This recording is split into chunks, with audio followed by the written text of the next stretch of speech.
кішкене мойындалмай жатырсыздар, сол жаныңызға батады ма? Олимпиадада қалған уақытта біздер бокс, дзюдо сияқты спорт болатын едік. Азия ойындары басталды, 4-ші күнге дейін алтын медаль түскен жоқ бізге. Қарсылас болуы мүмкін японецтар, жапондықтар және ирандықтар. Бір Қазақстан чемпионатына ересектер арасында қанша адам қатысады? Біреулері сол жаңағы Азия чемпионатын бәрін ұтып, Қазақстан чемпионатын ұтып қалып жатыр. Жақын адамға басымдық береді, не болмаса бір орнына қойып жіберетіндер бар ғой, құрамаға іліктіріп. Ол жақта сен ешкім танымайды. Дәлелдейсің бе, сояққа барып дәлелдейсің өзіңді. Қандай қолдау болып жатыр бұл карате спортына? Біздерді басқа облыстармен салыстыра алмаймыз. Бізде қаражат ондай үлкен емес. Әлем чемпион ұту бізде өте қиын. Бірақ соны ұта тұра жаттықтырушысына заслуженный тренер берілмейді. Ең дамай қалған, кенже қалған жері қаяқтар мысалы карате? Бірінші болып Қазақстанмен тұратын болсаң, ол уже мандара ұстап тұрады ғой. Дархан Асаділов сол меніңше бір бағасын ала алмай қалған спортшы сияқты ма қазақ спортындағы? Дзюдодағы Елдос Сметов қой Дархан. Рыбакиналар барып, ол олимпиадаға келіп тұр, тамағым ауырып қатыспай қалды деу үшін қандай болу керек дейді да? Мөлдірді алып барыңыз сол жерге. Мөлдір бір қол сынып жатса да шығып төлесіп береді.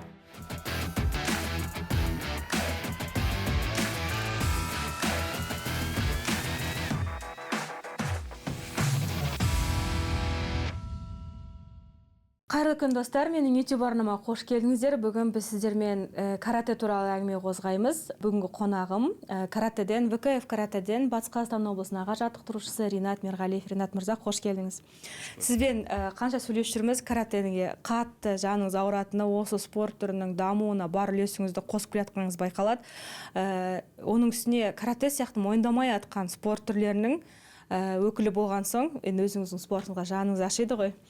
Қазір міне кеше ғана сөйлескем кіммен, Мөлдірмен, Софи Берульцемен, былай қарасаңыз 3 қазақ қызы әлемдік гранд виннер жүлдесіне үміткер болып жатыр. 3 қазақ қызы, ол қандай керемет нәтиже ғой, былай қарасаңыз, әлемнің мықтыларының арасынан. Оны Мөлдір ғана бізде бір рет алды. Соңына қарасам, каратешілер ешбір жарыстан жүлдесі келіп жатқан жоқ, алтын күміс бәрін алып келіп жатыр. Десе де кішкене мойындалмай жатырсыздар, сол жаныңызға батады ма? Иә, әрине. Жанымызға батады ғой, біздің құрама команда спортшыларымыз өте мықты ғой. Жаңа өзіңіз айтқан Софа Берульцева, Мөлдір, Әсел Қанай. Бізде мысалы карате ВКФ-тен Қазақстан құрама командасы өте үлкен деңгейде. Азия мемлекеттерінің арасынан алсақ та, Азия чемпионаты, мысалы, общий команда бұл осыдан 1-2 жыл бұрын біздер бірінші, екінші орыннан түспей жүрік. Азия ойындарының өзіңіз алып көріңіз, Азия ойындарында Қазақстанға 3 алтын берді. Барған спортшылардың бәрі медаль берді. Енді олимпиада ойындарында болдық. Бізді олимпиадаға тек қана кіргізген уақытта бізде 5 қатысушы бердік қой олимпиадаға. 5 лицензия? 5 лицензия бердік. Енді өкінішті 2024 пен 2028-де каратенің олимпиадада жоқ болу. Біздер енді алла бұйырса 2032-ге үміткерміз. Мен өзім ойлаймын, 2032-де алла бұйырса карате олимпиад бағдарламасына кіреді. Жасөспірімдер олимпиадасы бағдарламасына біз бармыз. Енді карате олимпиадада қалған уақытта біздер Қазақстанда бокс, дзюдо сияқты спорт болатын едік. Себебі біздің спортшыларымыз барлығы біледі, шынымен мықты. Біздер мынау Парижда да, алда өтетін Лос-Анджелеста бәріне де каратешілер медаль беретін еді. Өзіңіз қараңызшы, бізде қазір Софа Берульцева әлемдік рейтингта 3-тікте тұр. Жаңбырбай Мөлдір 3-тікте тұр. Бірінші орында тұр қазір. Әсел Қанай. Соны айтамын, түскен жоқсыз біздің. Олар олимпиадаға қатысқанда, алла бұйырса, олар медаль береді. Өкінішті, осындай спорт түрінің бізге қолайлы, ыңғайлы біздің екеміз бар спорт түрінің бағдарламада жоқ. Бізде мысалы Премьер-лига жарысы болады. Ең каратедегі ең мықты жаңа халықаралық үлкен деңгейдегі жарыс. Дзюдодағы гранд слэмдер сияқты ғой. Иә, тап сондай. Бізде мысалы 120 мемлекет қатысады ғой. Италияда әлем чемпионаты болды жастар арасында. 120-ның үстінде мемлекет қатысты. Сондай әлемге жаңа танымал спорт. Географиясы кең. Иә, олимпиадада жоқ. Өзіміз түсінбейміз, не үшін олимпиадада жоқ. Жалпы бұған қатысты мүмкін халықаралық ұйымдардың басшылары белсендірек жұмыс істеу керек шығар, осы әлемдік карате федерациясының басшылары. Бұл жерде енді біздің ВКФ карате, бүкіл әлемдік карате ВКФ федерациясының президенті жұмыс істеу керек деп ойлаймын өзім. Негізі, бірақ Ол кісілердің беделі де рөл ойнайды ғой. Иә, мен ол кісінің қатты беделі мықты деп айта алмаймын. Сондықтан да біздер может олимпиада жоқ шығармыз. Бірақ соған қарамастан біздің карате ВК федерациясы қазір Болат ағамыз бастаған, Хавлахат білесіз ғой? Иә, Болат Халахат мырза білем аха. Сол кісі бастаған, Майя ханым бар, Асқар Молдағали. Әдемі жұмыс істеп жатыр. Үлкен деңгейде карате ВК федерациясы ұжымы жақсы жұмыс істеп жатыр. Мысалы, осыған дейін Азия ойындарында каратешілер, карате ВКФ-ті айтайық та, карате ВКФ-тан біздер ешқашан алтынсыз келмегенбіз. Бізде кемінде бір алтын болған Азия ойындарында. Күміс болған, қола болған. Енді мынау Ханчжоуда Ханчжоу 20-шы жылғы Азия ойындары. Біздің спортшылар айда аспанға шығарып, неше алтын берді? 3 алтын берді. Сол бәрі біздің федерациямыздың жақсы жұмыс істеп жатырғанда, нәтижесі. Ағайымыздың, Болат ағайымыздың жұмысы, бұл жерде үлкен жұмыс, Асқардың жұмысы. Асқар мысалы үлкен төреші. Кәдімгі әлемдік деңгейде. Иә, әлемдік деңгейде өзінің аты бар үлкен төреші. 6 спортшы барып, 6 бала медаль берді. Қандай жақсы көрсеткіш, иә. Және біздер мынау қазір приоритетный, не олимпийскийде бәрін бөліп жатыр, біздер приоритетте қалдық. Оған да біздің федерациямыздың жасаған үлкен жұмысы, сол нәтижесінде біздер приоритетінде қалдық. Сол да қуанарлық біз үшін. Себебі жаңа қазір не олимпийскийларға уже көп ақша бөлінбей жатыр. Жаңа қысу басталып жатыр. Біздерге пока карате ВКФ-қа енді приоритетіне бізді қойып қойды. Өйткені приоритетніге қоймаса ұят болатын шығар. Ханчжоудағы білем ғой жағдайдың қандай екенін. Мен Азия ойындарына барғам, жазғы Азия ойындарына. Азия ойындары басталды, 4-ші күнге дейін алтын медаль түскен жоқ бізге.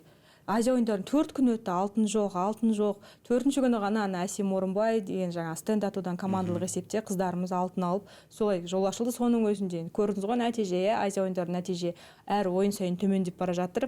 Және ең соңғы біз тіпті қалып қойшы едік, осы каратэшілер 3 алтын әпермегенде, біздің Қазақстан турнир кестесінде нешінші орында тұратынын білмеймін, мен шынымды айтайын да.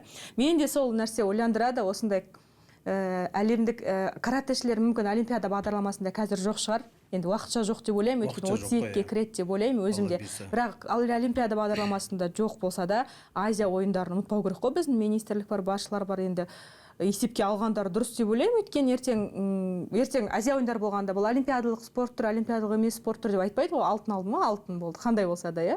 Есімде 18-де джиу-джитсудағылар алған, ана Индонезияда өткен, Джакартада. Ол жерде біздікілер алтын берді. Ол жерде Гузалия Гафурова, иә. Иә, ол жерде Андрей Ақтауов, Ринат Сагандыков, Дархан бар Асадилов, Халид Халидов. Бізде Азия ойындарында ешқашан алтынсыз келмегенбіз. Сөйте тұра маған осы каратэшілердің рухы да ұнайды. Мөлдірлер бар, Қайсар Алпысбаев, Дархан Асадиловтер, мысалға енді Дархан жарайды ол олимпиада көріп кетті ғой енді, иә. Ал десе де олимпиада бағдарламасында болмаса да спорт түрлері өз спорттарына адал ғой, ешкім ешқандай спортқа ауысып кетіп жатқан жоқ. Жаңағы ақшасы бар, немесе спонсорлар көп келетін, демеушілер не болмаса жаңағы олимпиадалық спорт түрлеріне бір ауысып кетіп жатқан жоқ, өз спорт түрлеріне адал, өздерін әлі дәлелдеп келе жатыр. Бізде енді карате федерациясында бізде ауызбіршілік жақсы деп ойлаймын. Өте жақсы. Мысалы біздер бұл жағынан сіздер көп федерацияға үлгі боласыздар, өйткені бізде көп федерацияда ауызбіршілік жоқ. Бізде ауызбіршілік Аллаға шүкір мықты. Үлкен кісілеріміздің де арқасы шығар, жастар жағынан да біздің астымызда өткен поколение бәрі бір-бірімен. Бізде жарыстарда айқайда болмайды. Бізде мысалы карате интрига жоқ. Иә, ешқандай интрига жоқ. Бізде карате ВКФ-тің бір жақсы, мысалы, Азия чемпионатына қатысу үшін жастар арасында, кадеттер арасында бізде тек қана бір Қазақстан чемпионатын ұтып, Азия чемпионатына қатыса алмайсың. Бізде қазір Қазақстан чемпионаты болады, сосын рейтингі бізде. Сосын бір халықаралық турнир болады. Мысалы, Орал қаласында халықаралық турнир болады, Ақжайық Open деген. Содан кейін Қазақстан Open деген Астанада өткіземіз. 3 турнирдан кім көп очко жинайды, сол бола. Бізде жаңағы айтқанда зеркальный ғой. Мысалы, ашық, біреудің баласын тартуы деген ондай жоқ. Сондықтан да біздің спортшыларымыз барады Азияға. Бізде Қазақстан Республикасының чемпионат ұту қиын ғой. Сіз сенесіз бе? Шынымен айтайын. Бізде чемпион Қазақстан бала, ол кемінде Азияда финалдағы бола ғой. Біздерге мысалы Азияда, біздерге Аллаға шүкір, біздерге тек қана қазір бізге мысалы қарсылас болуы мүмкін японецтар, жапондықтар. жапондықтар және ирандықтар. Ал бізде чемпионат қазақстанда оқиын. Чемпионат, Қазақстан чемпионаты кішігірім Азия чемпионаты дейсіз ғой. Бізде ішкі жаңағы бәсекелестік өте үлкен деңгейде. Бір Қазақстан чемпионатына ересектер арасында қанша адам қатысады? Шамамен 300-400 адам қатысады. Бір веста жоқ дегенде 20-25 спортшы қатысады. 400-500. Бізде чемпионат Қазақстан, сосын былай. Бізде чемпионат Қазақстанға сен Азия ойындарының чемпионысың ба, әлем чемпионысың ба? Бізде сондай жаңағы федерацияда үлкен кісіміз қойып қойған. Сен міндетті түрде Қазақстан Республикасы чемпионатына міндетті түрде қатысасың. Мысалы, бізде барлығы қатысады. Ешкімге жаңағы жоқ. Софыда қатысады, Мөлдірде қатысады, Қайсарда қатысады, бәрі қатысады. Ол мысалы біреулері сол жаңағы Азия чемпионатын бәрін ұтып, Қазақстан чемпионатын ұтып қалып жатыр ересектер арасында. Ол бізде мына жерде айтуға бізде ішкі жаңағы конкуренция, бәсекелестік жақсы, үлкен деңгейде. Өте жоғары. Мысалы, бір салмақ дәрежесінде 6-7 жақсы бала бар ғой. Шет елдердің жарысынан шығарып жатырық. Бізде премьер-лигадан бөлек серия турнирлері бар. 4 серия турнирі бар. А сериясында. А сериясы. 4 премьер-лига бар. Премьер-лигаға енді әлемнің топ 38-іне кірген спортшылар қатысады, а серияға топ 100 қатыса береді. Бір салмақта сіз ойлап қараңыз, біздер спортшыны жарысқа апарғанда, серияға барғанда да 2 күнде бір салмақта 96 адам толып қалады ғой. Қандай көп, Бүкіл әлем айналысып отыр ғой, бүкіл әлем. Толып қалады. 2 күнде ұйықтап қалсаң, сен балаңды тіркей алмай қаласың. Мысалы, қатыса алатын жарысқа қатыса алмай қаласың. Барып тұрып. Бір 2 күн уақытта 60 килограмм, 67-75 толып қалады, 96 адам болады. Сол 96-ның бәрі келеді ғой жарысқа. Ешкім қалмайды. Ешкім қалмайды. Сол кезде де мысалы біздің 2-ші, 3-ші номер спортшыларымыз мысалы өте жақсы өнер көрсетуде. Менде мынандай сұрақ туындап тұр, Ринат мырза. Жаңағы бір салмақта 6-7 баладан бар, бәсекелестік жоғары. Оның жаңағы үштікке кіргендері, жаңағыдай Ақжайық Open, Қазақстан Open сияқты турнирлерде жеңгендерін сіздер әбден іріктеп барып Азияға, әлемдік жарыстарға алып барасыздар. Ал енді осыған ілікпей қалған балалар келесі жарысқа дейін, келесі Қазақстан чемпионаты дейін күтіп айналып жүре бере ма? Мысалы, күресте үздік үштікке кірмеді ма, болды, Америкаға кетіп қалады жұмыс істеуге, балуандар бәрі тастап кетеді ғой. Әлде сіздер олардың бәрін жалақымен қамтып отырсыздар ма? Жоқ, енді мына жерде ол спортшының ондай тастамау үшін біздер жаттықтырушылар олардың тек қана мотиваторларымыз. Біздер оларға жаңағы стипендиясын бәрін дайындауымыз керекпіз. Мысалы, мына отбордан ұтылды ма, келесі отбор бар, оған дайындауымыз керекпіз. Жергілікті өңірлерде жаңағы спортшыларға солардың жағдайын жасау керек қой жаттықтырушылар. Біздің жаттықтырушылар Аллаға шүкір барлығы жасап жатыр. Мен ондай спортшыны көрмедім. Бар ғой ондай кетіп қалып жатырғандар. Бірақ енді бір жарыста ұтылып қалып, мен бұл спорттан кетемін дегенді. Біздерде себебі мысалы оқу жаттығу жиындарына бізде тек қана 4 спортшыны шақырмайды. Бізде де сол жағынан да бізде ерекшелі. Мысалы барлығын шақырса келіңдер деп. Сол жерден де мысалы Айжықанов Нұрқанатты алып қарайықшы. Нұрқанат жап-жас бала. Бізде 75 килограммда Айназаров Ермек деген өзіміздің бауырымыз болған, өте мықты спортшы. Премьер-лигалардың бәрінде орын алып жүр. Білемін. Кішкене жарыстарда сүріне бастады. Айжықанов Нұрқанат жас бала, соны жаңағы Асқар Молдағали барлығы шақырып, осыны көрейік деп. Бізде 75 килограммда жаңа лицензия болмады. Олимпиада ойындарында. Последний ең ақтық жарыс Парижда. Парижда барып Нұрқанат обязательно финалға шығу керек болды. Мысалы 20 жасар бала Парижға барып ешкім танымайды ғой анда. Жас бала ғой, көзі от жанып тұр. Парижға барды да клиент мен мықты дегендердің бәрін ұтты ғой. Бізде мысалы сол жағынан бізде жаңағы бәрі ашық та. Резерв бар сосын. Мықты балаң мықты ма? Балаңды көреді, әрдайым федерация қолдайды. Ол баланы мына жарысқа мысалы брикс ойындары, мына жерде ТМД ойындары көп қой каратэ жарысына. Мына жарыс қоймаса, мына жарысқа қояды. Мына жарыс қоймаса, давай мына баланы мына жарысқа қояйық деп. Бір баланы енді бүкіл жерге бір баланы тасып отырған жоқ. Бізде барлығына мүмкіншілік беріп жатыр. Ол енді тоже біздің жаңағы федерациямыздың ауыз біршілігі ғой. Бұл жағынан сіздер көпке үлгі сияқтысыздар, өйткені көптеген федерацияларды, кейбір федерацияларды білем. Жаңағы балуандарды немесе бір спортшыларды жарысқа апаратын кезде өзінің жақын адамға басымдық береді, не болмаса Қазақстандағы жарысты жеңбесе де, Қазақстандағы жарыста жеңімпаз атанбаса да, бір басқа себептерді алға тартып, бір орнына қойып жіберетіндер бар ғой, құрамаға іліктіріп. Сіздерде бұндай жоқ? Мысалы, былтыр Ақтауда Қазақстан чемпионаты болды. 67 килограммда бәсекелестік мықты болды. Азия ойындарының бірнеше дүркін жүлдегері, мысалы Әмірәлі Дидар 67 килограммда ұтылып қалды. Жас бала, Алтынбек Олжас деген Маңғыстау облысының баласы чемпион тұтты. Сбордан бәрін қарады. Мына бала ұнады. Оны мысалы, Болат ағамыз бар, Майя, Асқар бар. Солар шешіп, мен жерде Алтынбек Олжас Азия чемпионатына қойды. Мысалы, бұл жерде Асқар мынау менің спортшы, менің шәкіртім, ол болу керек. Бізде ондай жоқ. Сен мықтысың ба, дәлелде. Чемпионат бар, чемпионатта болмаса серия турнирлері бар, ояқта келген шетелдің төрешілері. Ол кезде жаңағы мына өңірдің төреші деген жоқ. Ояқта барасың, ояқта сен ешкім танымайды. Дәлелдейсің бе, сояққа барып дәлелдейсің өзіңді. Біздікілер көреді, қояды сосын жарыстарға. Бұл жағы үлгі боларлықтай екен. Жалпы сіздерді қазір жарыстарға кім қаржыландырып жатыр енді? Ұлттық құраманы түсінікті ғой, енді кім қаржыландыратын? Ал жалпы аймақтарды, өзіңіздің жұмыс істейтін Орал өңірінде қандай қолдау болып жатыр бұл карате спортына? Батыс Қазақстан облысында карате ВКФ туралы айтайын. Карате ВКФ өте үлкен деңгейде дамуда. Енді қазір біздің басшымыз Бақдәулет Сәбитов, облыстық спорт басқармасының басшысы. Ол кісі келіп қазір бізге жаңағы бір облыс спортына басқаша бір серпіліс беріп жатыр, көп нәрсені өзгертіп. Қандай өзгеріс жасап жатыр мысалы? Жаңағы спортшылардың қазір стипендиясы көтеріліп жатыр. Спортшылардың стипендиясы көтеріліп жатыр. Даже былай айтсақ, мысалы, тамақтану көтеріліп жатыр. Қонақ жайлығы, мысалы, қонақ жайдың ақшасын барлығын көтеріп жатыр. Бүкіл жаңағы витаминдеріңіз қалай? Витаминдерім бәрі жақсы.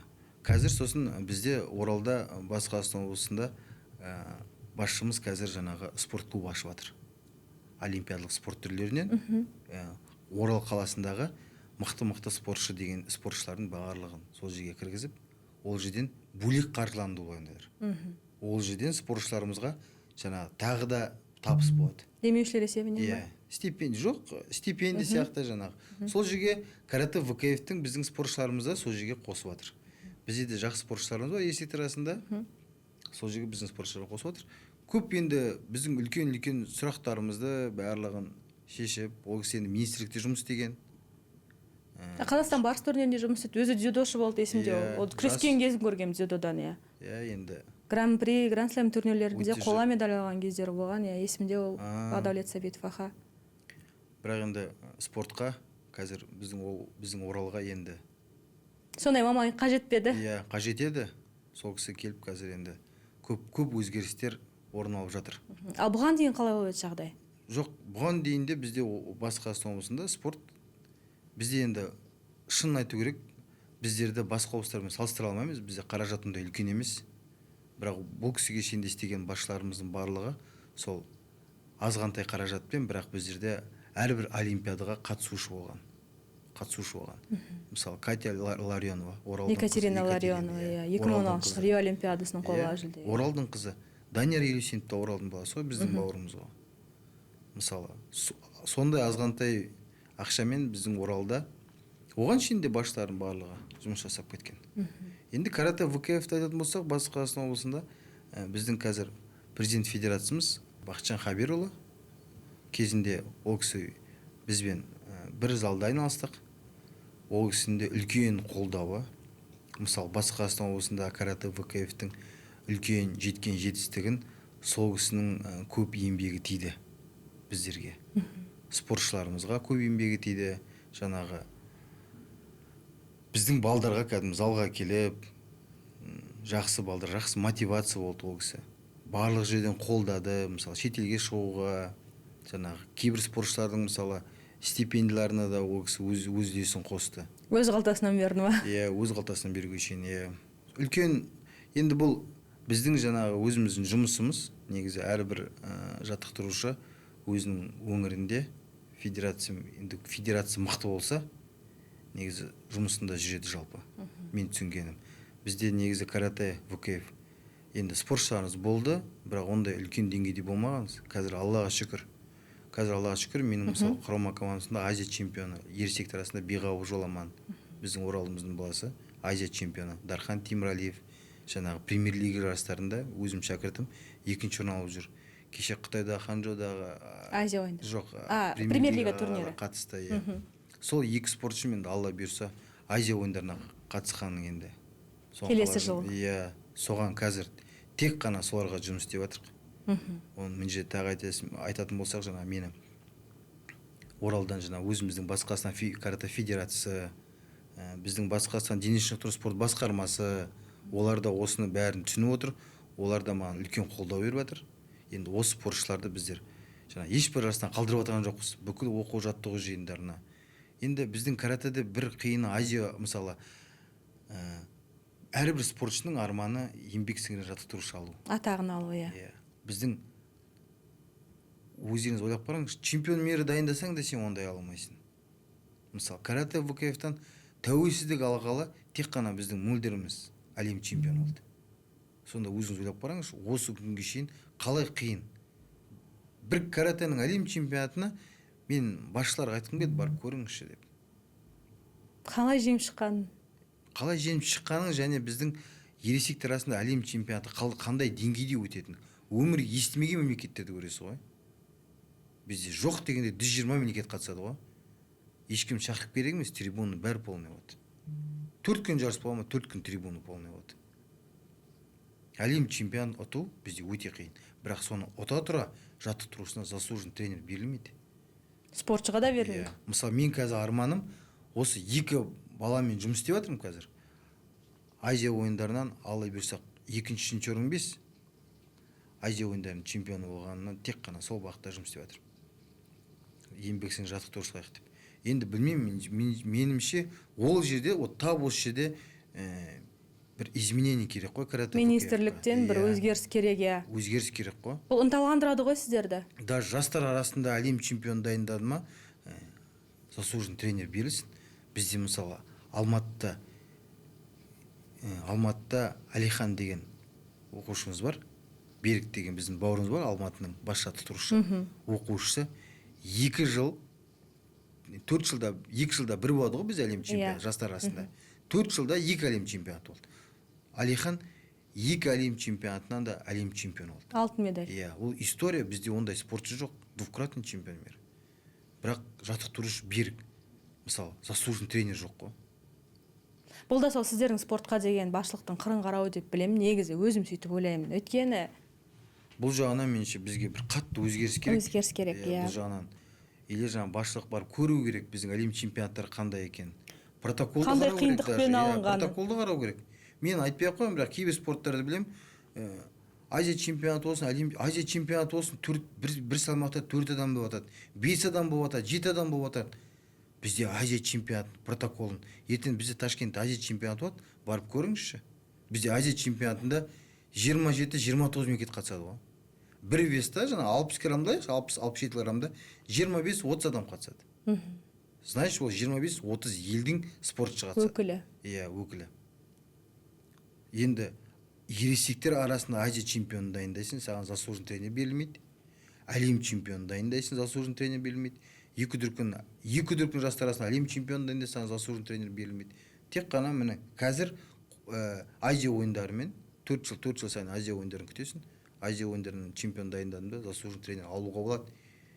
Егер де сенің спортшының салмағында 20 мемлекеттен көп спортшы қатысса. Не деген талап, е? Вот сондай. Қандай талап жоғары. Бұл жағынан кішкене әділетсіз сияқты каратеге, әділетсіз. Әрине әділетсіз. Өйткені жай ғана мен білем, олимпиадалық спорт түрлерін әлем чемпионатының қол астына алғанның өзі жеткілікті, мен білуімше. Солай ақ еңбек сіңірген спорт шебері, еңбек сіңірген жаттықтырушы деген атақты алып жатыр қазір спортшылар. Біздің спортшыларымызға да обидно ғой. Берілмейді. Мысалы, Мөлдір Жаңбырбай әлем чемпионы болды. Заслуженный мастер спорты жоқ қой, еңбек сіңірген спорт шебері жоқ. Софа мен Дарханда ғана бар, олимпиададан кейін алды. мысалы Нұрқанатта, Қайсар әлем чемпионаты финалына шықты. Қайсарда да жоқ. Жоқ. Жаңбырбай мөлдірде жоқ. Ол мөлдір екінші әлем чемпионатын ұта ма ұтпай ма бір ала біледі да. Мысалы біз өзіңіз ойлап қараңыз, біз 30 жылдықта ВКФ-тан бірінші әлем чемпионы алдық. Енді мөлдірге өзін дәлелдеу үшін тағы қиналып ол тағы әлем чемпионы болу керек. Мөлдір мықты ғой. Қазақтың кәдімгі Қайсар қызы ғой. Біздің жаңағы Мәншуга жаңа әжелеріміз сияқты батыр дейміз ғой. Әлия Молдағұлова, Хиуаз Доспанов, біздің мөлдіріміз тап сондай ғой. Салмағы 50 килограмм болғанмен мөлдір танкі ғой, ол ұтылу дегенін білмейді. Ұтылу деген тек қана алға. Рухы өте жоғары. Иә, өте жоғары. Мөлдірдің намысшылдығы өте мықты. Біздің кейбір мөлдірдің қасиетін біздің кейбір балдарымызда жоқ. Ересектер балдарымызда жоқ. Мөлдірдің бойындағы намыс, рух дейсіз ғой. Жақында ғана мөлдірмен сөйлескем, кеше премьер-лиганың біреуінен қола, біреуінен күміс алды ғой. Сөйтсем, енді әлем чемпионатына дайындалып жатырмын. Еңбек сіңірген спортшы берген атақты алу үшін әлі чемпион болу керек екен. Білмеймін енді боламын ба, болмаймын ба, бірақ сол нәрсе ойда тұр дейді да. Шынымен де енді бүкіл өмірін спортқа, осы каратеға беріп жатқаннан кейін тап осы жерге бір кішкене өзгеріс енгізген дұрыс сияқты деп ойлаймын. Енді министрлік оған құлақ аса ма, аспай ма білмеймін, бірақ осы мәселені мен де айтып жүрмін. Шынымен де 30 жылда бірінші чемпион болды, ерлер, әйелдер арасын қосқанда алғашқы чемпион шығып тұр ғой енді. Сондықтан тап осы мөлдірдің еңбегін жемеу керек сияқты деп ойлаймын. Енді тағы бір мәселе, жаңа өзіңіз айтып өттіңіз, Оралда Ақжайық Open турнир өтейін деп жатыр екен. Ол қандай турнир, оған кімдер қатысады? Оның әлемдік ұйымның эгидасында бар, яғни әлемдік ұйымның ұйымдастыруымен, Қазақстан Республикасының жаңағы біздің өзіміздің календарь планы болады, осының барлығында бар. 10-шы халықаралық турнир. 10-шы рет өтіп жатыр, 10-шы рет. Оралда өтіп жатыр 10-шы. Оралда. Кезінде өзім бастағам. Ертеректе жаттықтырушы болып жұмыс жасағанда бізде Манчук Маметова музей директоры болды. Үлкен кісі, жаңа Манчук Маметованы. Сол кісінің бүкіл тарихын біледі ғой сол кісі. Вообще қайдан дүниеге жаңағы жарыс пайда болды деп айтайын. Тарихы. Тарихы. Сол кісінің спорт баласы менде қатысады. Сол кісімен Манчук Маметова музейінде ол кісі өзі директор. Бәріміз білеміз ғой енді Манчук Маметованы. Бірақ шынымды айтайық, олай прям қатты тарихын білмейміз ғой. Сол кісі сол музейде директор болып жұмыс істейді. Газелі бар, біздің спортшылардың бәрін теп Атырауға анда-мында алып барады жарысқа. Маған көмек ол кезде Оралда карате қатты дамымаған. Ешкім білмейді. Біздер бүкіл жарысқа ата-аналар жаңағы өздері көмектеседі. Солай бара саламыз. Сөйтіп жүрген уақыт сол кісі сосын маған жаңағы Манчук Маметованың бүкіл жаңағы өмірбаян тарихын айтады ғой. Сосын мен ол кісіге айтамын, неге біздер сол Манчук Маметованың құрметіне еске алуға бір жарыс жасамаймыз деп. Сөйтіп бірінші жарысымызды бастадық. Солай бұл жарыс өмірге республикалық. Мен барлық достарыма звондаймын, келіңдерші. Осындай жарыс дейін деп жатырмын, Манчук Маметов атында Ақжайықта келіңіздерші. Соның жаңағы Ақтөбеден, Ақтаудан, Атыраудан бауырларым келіп, сөйтіп жайлап қазір уже бұл Қазақстандағы халықаралық жарыстардың ішінде енді ең мықтылардың бірі деп айтсам өтірік емес. Көш басында тұр. Себебі неше жыл уже осы Ақжайық Open мен рейтингі жарыстың мысалы тұрады. Осы Ақжайық Open'ның результатымен Азия чемпионатына спортшыларымыз қатысып жатыр мысалы. Іріктеледі, Бұл жерде енді республикалық Қазақстан карате федерациясы. Карате ВКФ федерациясынан, Батыс Қазақстан облысының федерациясынан, Батыс Қазақстан облысы дене шынықтыру және спорт басқармасынан үлкен қолдау болып жатыр да. Бұл жарысты былтырда үлкен деңгейде өткіздік. Алдыңғы жылда Ресейден, Өзбекстаннан, Қырғызстаннан, биыл Әзербайжан, Грузия елдерінен спортшылар қатысады деп күтудеміз.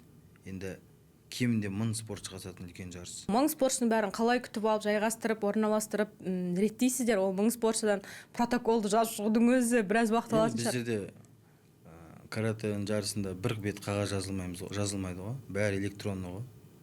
Бәрі мысалы сайтта тіркелінеді. Жарыстан бір күн бұрын сол уже протоколдар шығады. Уже автомат түрде лақтырып тастайды. Жеребьевка лақтырып отыру деген бізде жоқ. Біздер бәріміз қатысамыз. үлкен мониторда жеребев қойып дзюдодағы көріп сияқты. отырады. Иә, тап дзюдодағыдай. Кім фото түсіріп жатыр. Енді жыл сайын сол үлкен спортшылар келіп жүрсін, біз үшін уже жаңа неде бәріміз білеміз де, кім қандай гостиница жатады, кімге не қажет. 4 күн болады жарыс, алла бұйырса. Бізде қазір Оралда, аллаға шүкір, үлкен Жайық арена деген спорт кешені ашып берді, білетін шығарсыз. Естуім бар. Үлкен жарыс, иә. Үлкен деңгейде, енді үлкен халықаралық жарыстар өтіп жатыр. Дзюдодан Қазақстан Республикасының чемпионаты өтті жасөспірімдер арасында. Бокстан енді дзюдодан чемпионат, Қазақстан чемпионатын көрдім. кезекте енді каратэдің жарысына Дайындалып жатырсыз. иә. Оралда енді аллаға шүкір қолдау каратэге жақсы. Басқа өңірлерде де осылай қолдаса екен деп тілеймін, әрине. Кейбір өңірлерде каратэ ВКФ-ті қатты қолдап жатқан жоқ. Ең дамай қалған, кенже қалған жері қай жақтар мысалы каратэ? Қай қалаларда жақсы, қай қалаларда төмен? Мүлдем дамай қалған ба? Петропавл, Павлодар, Қостанай. Солтүстік жағымызда. Иә, Қостанай, Жезқазған деген қалаларда. Енді ол жердегі басшылықтар каратэні қолдамайды деп айта алмаймын. Ол жердегі басшылықтар біздің мемлекеттік жаттықтырушысы бар ғой, Майя ханым. Ол кісі сол өңірлерге барып қазір каратэ ВКФ-ті аштырып жатыр ғой. Барлық басшылар қолдап жатыр. Бізде сол жаққа жақсы жаттықтырушылар керек. Мысалы Қостанайда да, Павлодарға да жақсы жаттықтырушылар керек сол жерде. Өскеменде мысалы, чтобы Семей өңірінде жақсы жұмыс істеп кету үшін. Басқа енді қалған қалаларда бәрі бір қалыпы үлкен деңгейде дамып келеді. Бір қалыпты, иә. Жалпы мен өзім Ақтөбе облысынан болғаннан кейін кез келген жарыс өткен кезде протоколды қарап, осы біздің жақтан бірақ бар ма екен, біздің жақтан шықты ма екен деп қараймын. Өкінішке қарай мойындау керек, ол бір бөлініп отырған жоқ, мойындау керек, бірақ әлем осы қазақстандық жарыстарда көбіне осы Алматы, Шымкент, Астана, Тараз, бокстан Қарағанды облысы бар деген сияқты сөйтіп қосылады да. Біздің орталықтан шеткері жатқан батыс жақтарда, солтүстік жақтардан нәтижелер жоқ мысалға, иә. Қазақстан чемпионатына тіпті бір боксшы келмеген кездерде болыпты, былтыр кейбір өңірлердің ең бір маңдайға басқан спортымыз деп айтамыз ғой, бокстың өзінде Қазақстан чемпионатына спортшы келмеген облыстар болыпты да. Яғни ондай нәрсе бізде бар. Оның осындай сіз өзіңіз мойындайсыз, мысалға шеткер жатқаны бар, өңірлердің алшақтығы бар, немесе мүмкін жаттықтырушылар жаңа мамандар жетіспеушілігі байқала ма? Бәрібір бір кейбір жарыстарда жаңағы артта қалып келататын рас қой мысалға. Енді мына жерде мысалы жаңағы жастар ойындары бар ғой, спартакиада бар. Сол жағынан қарасаңыз, батыстың қалалары алда емес. Мен қаншама көріп жүрмін командалықты. Енді біздің мысалы өз спорт әлемінде каратэ бойынша біздер Батыс Қазақстан облысы алдамыз. 4 қаланы алсақ та. Мысалы Нұрқанат бар Ақтөбеде. Иә. Маңғыстау облысының каратэшілері мықты. Бізде де аллаға шүкір Атырауда бар. Атырауда мысалы тұңғыш жастар арасында әлем чемпионатының жүлдегері бар. Біздің бауырымыз Әбіл Мансур деген. Каратэ бойынша Батыс Қазақстан өңірінде каратэ жақсы үлкен деңгейде дамыған. Бірақ енді басқа спорттар жаңағы білмедім. Дзюдода қалай екен. Бірақ жалпы жаңағы жастар ойындарын бәрін қарайсың, біздер мысалы ал жақта емеспіз. Біз төмен жақта. Оған не себеп деп ойлайсыз? Оған енді мамандар жетіспей ма? Мамандардың жетіспей. Әлде орталық жаққа, оңтүстік Алматы жаққа келгенде бұра тарту бола ма? Жоқ, ол жағын енді айта алмаймын. Қалай тарту болады? Шымкенттіктер өздеріне бер жер деген сияқты әңгімелерде көп естиміз спортшылардан, біздің жақтың. Біздерде енді ондай әңгімені көп төрешілер бұрып жіберді деп, мысалы біз оқушыларымызға ондай әңгіме айтқызбаймыз. Сол төрешілердің бәрі бұлдыр ой жаққа қарай бермеу үшін сен сол бермейтіндей қылып жұмыс істеуің керексің ғой. Кәдімгі өз-өзіңді. Біздің енді каратэде ондай өте сирек кездесетін нәрсе. Бұрмалаушылық деген, мен өзім ойлаймын, может, соның арқасында да бізде аллаға шүкір нәтиже жоғары. Нәтиже жоғары.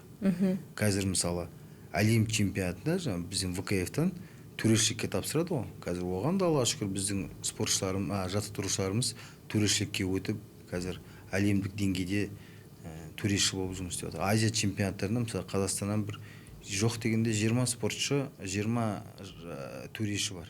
Бізде Олимпиада ойындарын төрелеп кеткен Асқар Молдағалиев бар, иә? Енді ол кісінің Асқар, жаңағы Дархан бәріміз бір замандаспыз да. Асаділов. Асаділов. Бәріміз бір сборда болдық. Біз кезінде біздің жаттықтырушымыз Парвиз ағайымыз болды. Жасtalab ағайларымыз болды. Марқұм.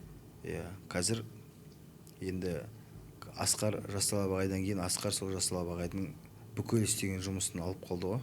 Қазір қасына Болат ағамыз қосылды. Үлкен деңгейде жұмыс істеп жатыр. Асқар мысалы төрешілік жағынан ол әлемде кәдімгі бір өзінің ойып орны бар төреші ғой. Асқарды мысалы барлық таниды.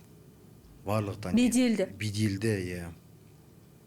өзі сондай жігітте Асқар жаңағы.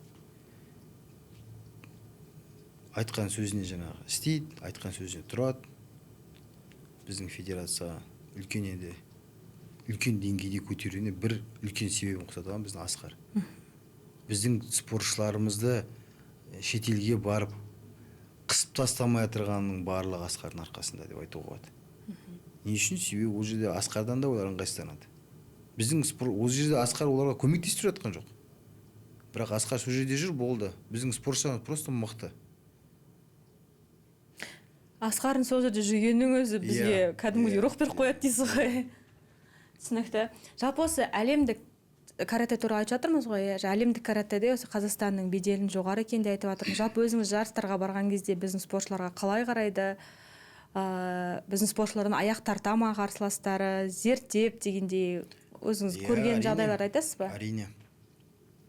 Енді әлемдегі ең мықты каратеші болып Дархан Асаділов бауырымыз танылды ғой.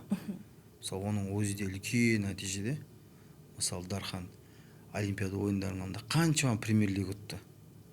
Қазір мысалы біздің балдарымыз премьер-лигаға шығып жүр ғой. Бірі көрсетеді нәтиже, бір көрсете алмайды. Дархан қаншама премьер-лига бірінен соң бірін ұтты. Тұрақты, гранд винер алды. Енді Дарханнан кейін Нұрқанат бар, Қайсары бар, қыздарымыз бар. Біздің Қазақстанның каратені, мысалы бүкіл әлем шетелдің жарысына барғанда қазақтармен шығатын болса, әрбір спортшы қиналады. Бұрында мысалы кезінде бізге жаттықтырушылар айтатын, бұрында біздер жаңағы өте нашар болғанда, бірінші бой Қазақстанмен шығатын болса, онда олар қуанып тұрады деп жаңағы. Өтіп кетем. Қазір мысалы бірінші бой Қазақстанмен тұратын болсаң, уже 80%, 90% уже мандыраштап тұрады ғой. Біздің спортшы, біздің балдарымыз, қыздарымыз мықты. Біздің спортшыларымыз барлығы до конца төлесіп, бәрі намысшыл. Біздің спортшылар мысалы бәрі намысшыл да, команда да солай, бәрі ұйымшыл. Мысалы софаларында жана ғана төлеседі де жүгіріп барып трибунаға барып ана айқайлап атады мысалы. Бізде жаңағы жұлдыз деген жоқ. Біздің құрамада сен Азия ойындарының чемпионы, сен әлем чемпионысың. Бізде жұлдыз деген жоқ. Бәрі қарапайым, барлығы қарапайым. Мен ойлаймын, осы может қарапайымдықтың бір себебі бар шығар. Аллаға шүкір бізге осылай беріп жатыр результат. Ертеңгі мысалы бір жылдан кейін Азия ойындары болады. Бізде ешкім жаңағы төсін битіп, қақшеті басын көтеріп, мені Азия ойындарының чемпионы, ондай жоқ бізде. Аллаға шүкір. Енді ол енді әрбір жаттықтырушының, өңірдегі жаттықтырушылардың да жұмысы. Үлкен сондай тәрбие беріп отырған. Біздерге ең бірінші спортшымызды міндетті түрде әлем чемпионы, Азия ойындарының чемпионы қылу міндет емес қой. Біздер ең бірінші жаңа Қазақстанның керемет азаматын тәрбиелеп шыққымыз келеді. Мемлекетшіл. Мысалы мен өз басым, менің Оралда өзім клубымда 400 адам спортшы қатысады, каратэмен айналысады.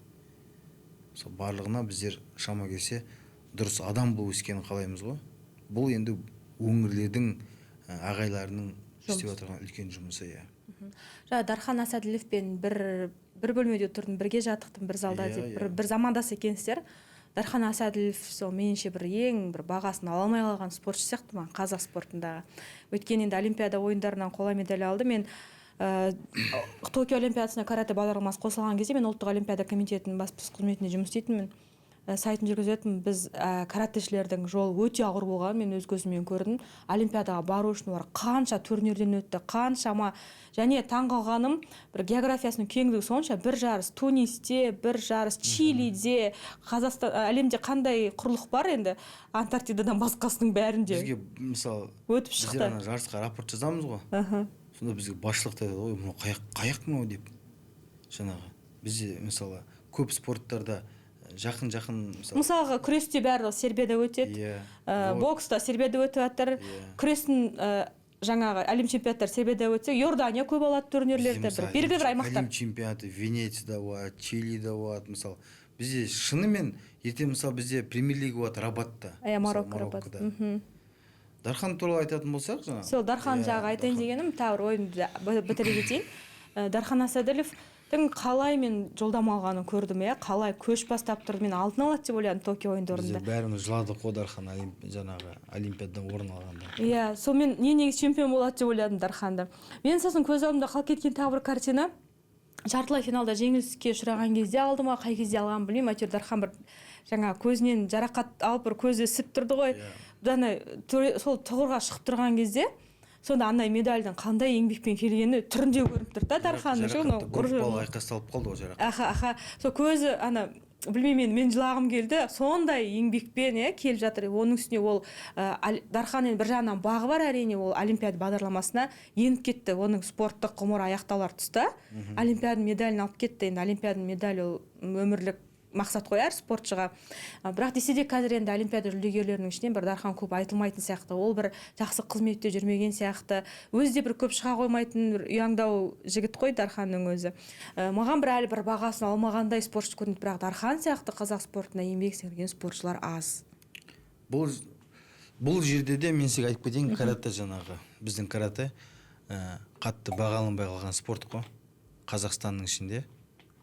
Мысалы кеше басқа вид спорттарда, олимпиададарда мысалы орын алып отырған, 3-ші орын алып отырған спортшыларға мысалы жақсы сыйлықтар, машиналар, бір емес 2 машина, 3 машина да сөйтіп беріліп жатыр ғой.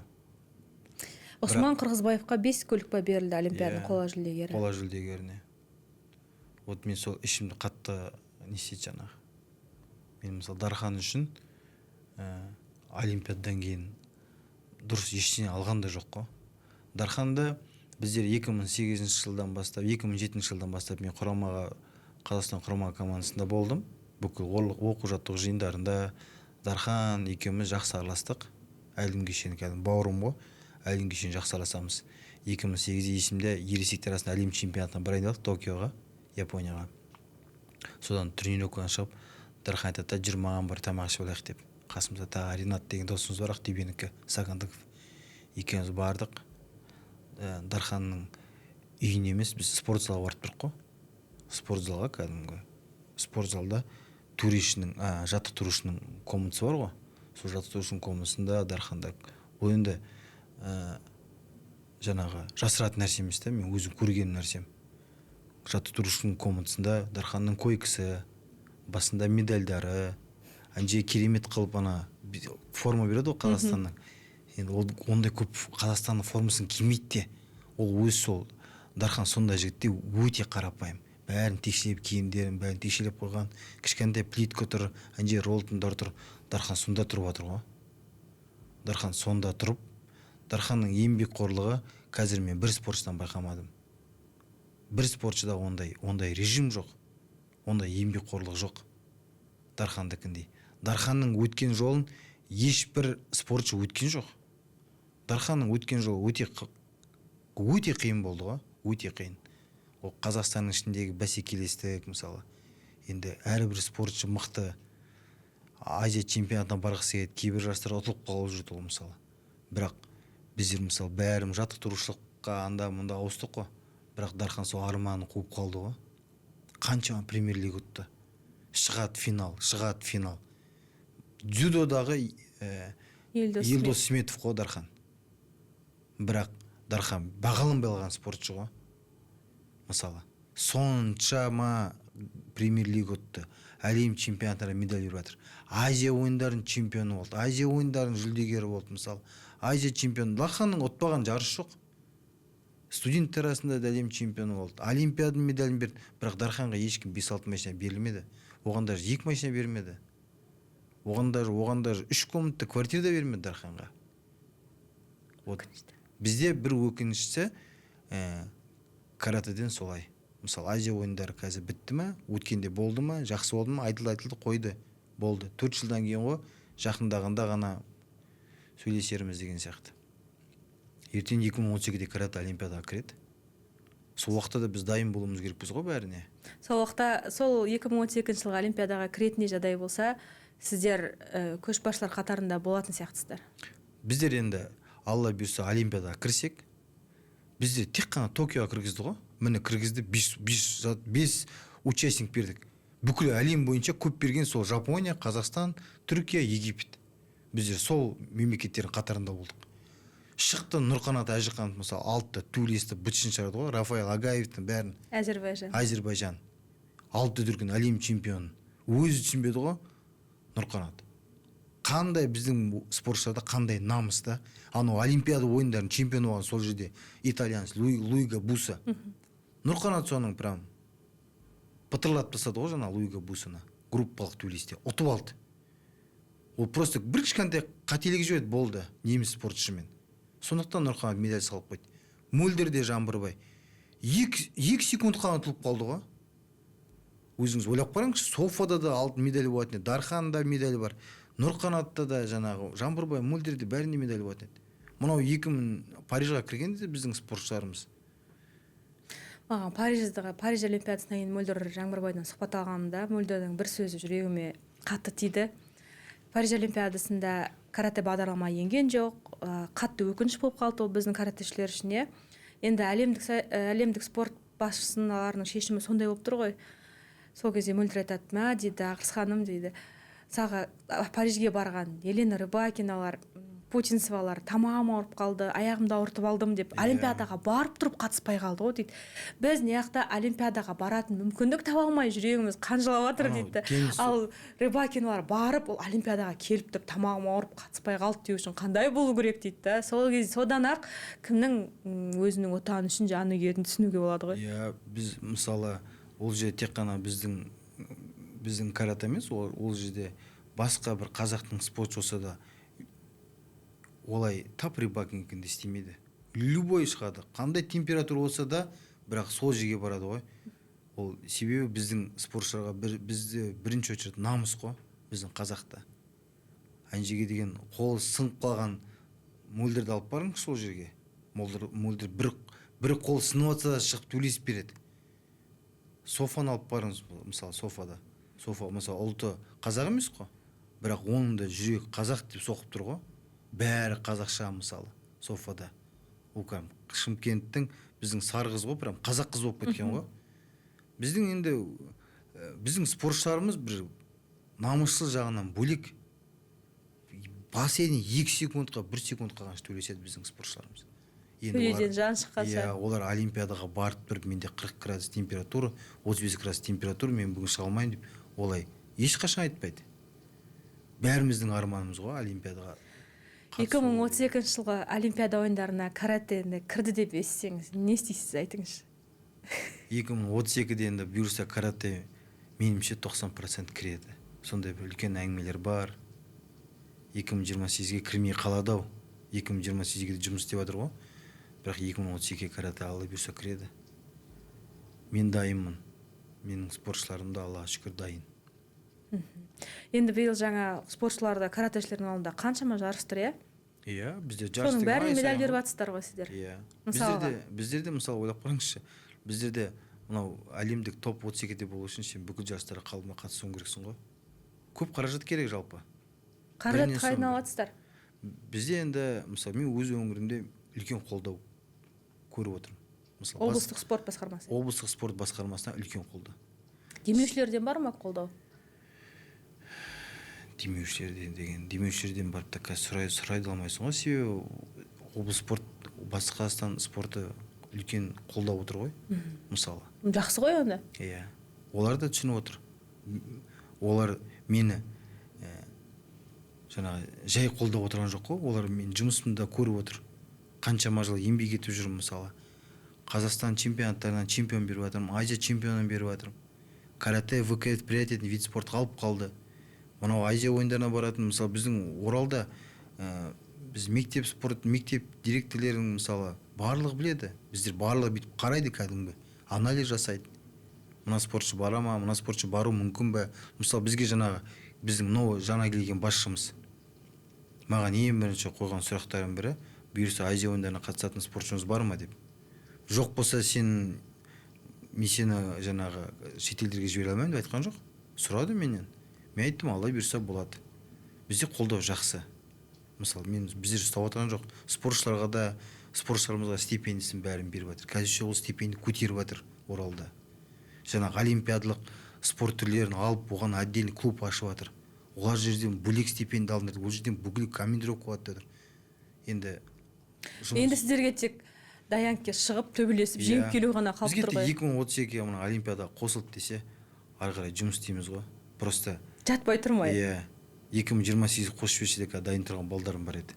Мысалы бірінші салмақ қой жаңа 60 па 67 ма қандай қосады білмеймін ғой, бірақ дайын балдарымыз бар. Мысалы 2018-де Алла бұйырса жұмыс жасар едік.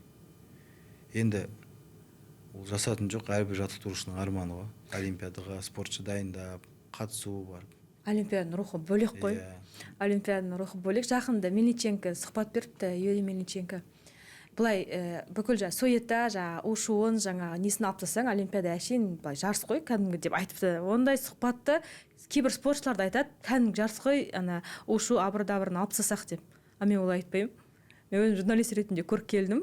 Олимпиаданың рухы бәрібір бөлек.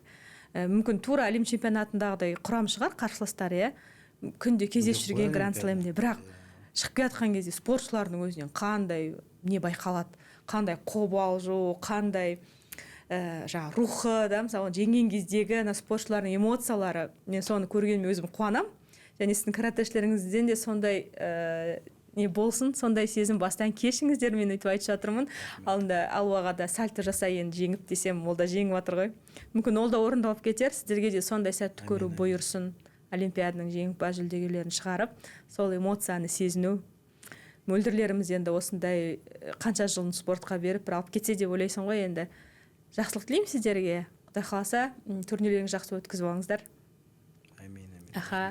Ақжайық Опенде күтеміз. Құрметті жанкүйерлер, Орал қаласында 15 мамыр. 15 мамыр мен 18 мамыр. 15-18 мамыр аралығында Орал қаласында каратэден Ақжайық Опен турнирі өтеді. Баршаңызды сол жарысты тамашалауға шақырамыз. Каратэшілерімізге қолдау көрсетіңіздер. Рахмет көп. Рахмет.